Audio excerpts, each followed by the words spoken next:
porque si no va a quedar la duda, ¿no?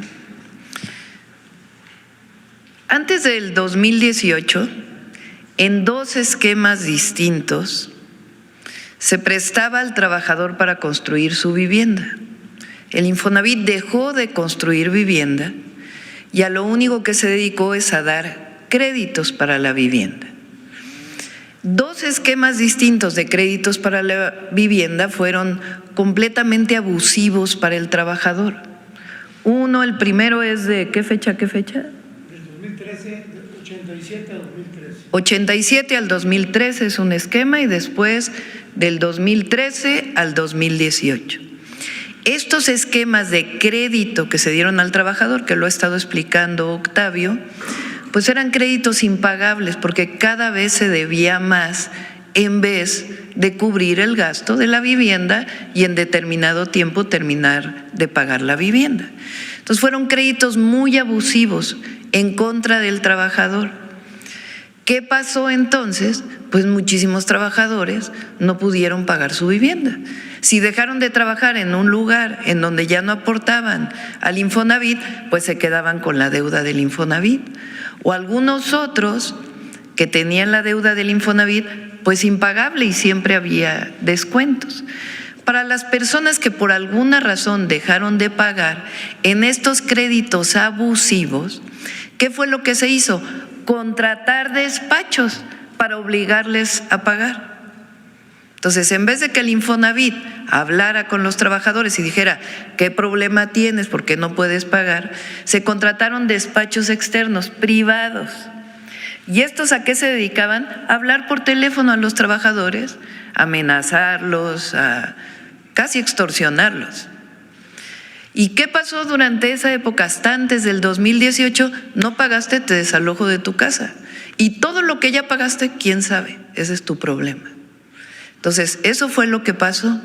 Y además de esto, se les notificaba que ya te iban a desalojar de tu vivienda en Chihuahua, pero vivías en la Ciudad de México. Pues, ¿cuándo te ibas a enterar? Más allá de que estuviera en los puntos chiquitos del contrato, de que te notificaron en Chihuahua si vives en Yucatán, pues nunca te vas a enterar.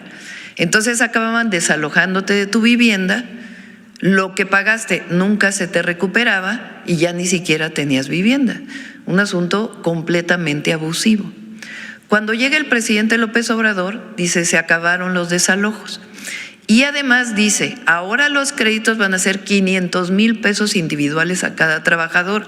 Ya no se va a hacer eso de que crédito para construir este desarrollo que después acababa en fraudes y fraudes y fraudes. ¿Qué estamos haciendo ahora adicional a lo que hizo el presidente López Obrador? El Infonavit tenía 3 direcciones generales, o tiene hasta ahora 3 direcciones generales. La dirección general, que es la que ocupa Octavio Romero, tiene una dirección general en el mismo nivel de los empresarios y tiene otra dirección general en el mismo nivel de la representación de los trabajadores. Lo que estuvo explicando Octavio es que resulta que el del gobierno estaba en minoría y estos dos se ponían de acuerdo para seguir haciendo negocios al amparo del recurso de los trabajadores. Entonces, el director del Infonavit podía no enterarse o podía incluso, como hizo Carlos, que fue director del Infonavit, decir, a ver, que entre la Auditoría Superior de la Federación a revisar lo que hay en el Infonavit. Y estos dos se ponían de acuerdo y decían, no, fíjense que aquí no entra la Auditoría Superior de la Federación. Entonces, ¿qué es lo que estamos haciendo ahora? Decir, a ver, hay un director del Infonavit, hay un consejo tripartita entre trabajadores o representación de los trabajadores empresarios y el gobierno. Y es una sola dirección, pues, que decide colectivamente cómo se dan las viviendas. Y además, ahora se permite al Infonavit construir vivienda para que realmente se cumpla la función del Infonavit. Entonces, ese es, digamos, el problema que ocurrió durante los 6 años del presidente, que a pesar de la honestidad del presidente, de la honestidad de la dirección del Infonavit, pues estos dos se ponían de acuerdo y hacían sus negocios. Tanto que las personas que presentó aquí Octavio, miembros del propio consejo del Infonavit, andaban haciendo sus negocios con su propia Sofomes, Sofimes, no sé qué, y nunca construían vivienda. Y de los trabajadores igual. Entonces ahora estamos contentos porque además ya reconocieron los trabajadores y algunas de las organizaciones de empresarios, pues de que es mejor un esquema único, que siempre entre la Auditoría Superior de la Federación a hacer auditorías, que sean auditables todos los recursos y que sea muy claro cómo se construyen viviendas, cómo se dan créditos y cómo se sigue resguardando el fondo del Infonavit, que es de los trabajadores y que tiene sus reglas para otorgar sus créditos. Ese es, digamos, el salto que estamos dando con la ley del Infonavit, que dicho sea de paso, es como funciona el IMSS. O sea, tampoco es gran noticia, el IMSS funciona de esta manera.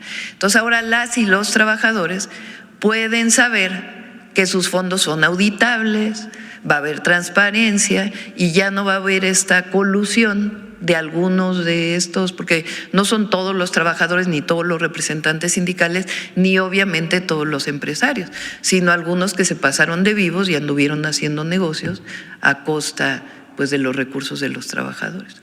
Ese es, digamos, el gran cambio que se está dando. Y sobre los juicios, sobre las casas que se dejaron de pagar, también traemos un plan que ya en su momento vamos a presentar.